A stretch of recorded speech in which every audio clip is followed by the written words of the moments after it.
श्री शिवाय नमस्तुभ्यम।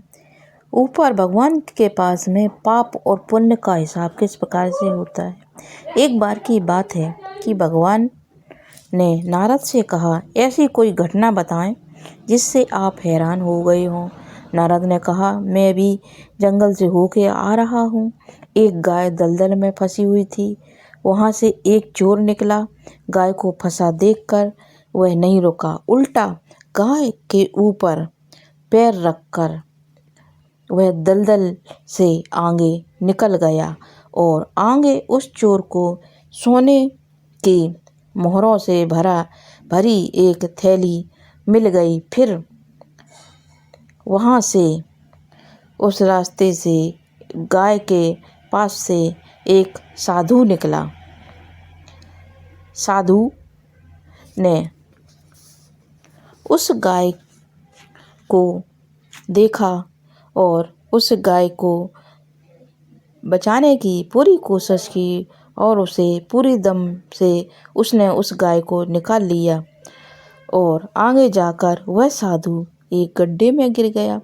तो कहता, प्रभु, नारद भगवान से कहते हैं, तो गिर गया और उसे चोट लग गई। तो भगवान से कहा कि ये कैसा न्याय है प्रभु।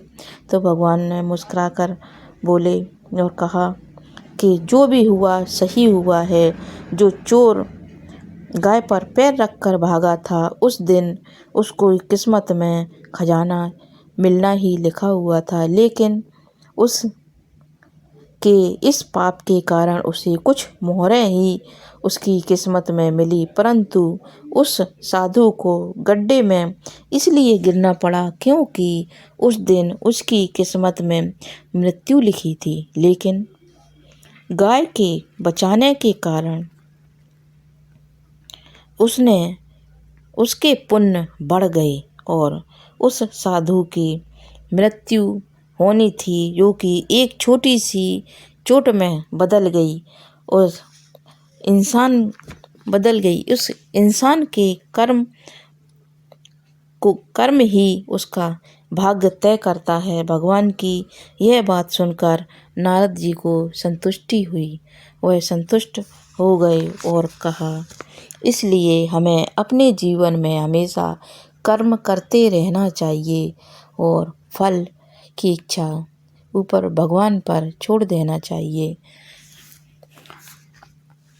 कर्मों का फल हमें अभी इसी जन्म में ही मिलता है, जैसे एक चोर को और साधु को मिला था। साधु की मृत्यु थी तो उसे थोड़ी सी जो कि मृत्यु एक चोट में बदल गई और उसको मोहरों में से उसे कुछ ही मोहरें मिली।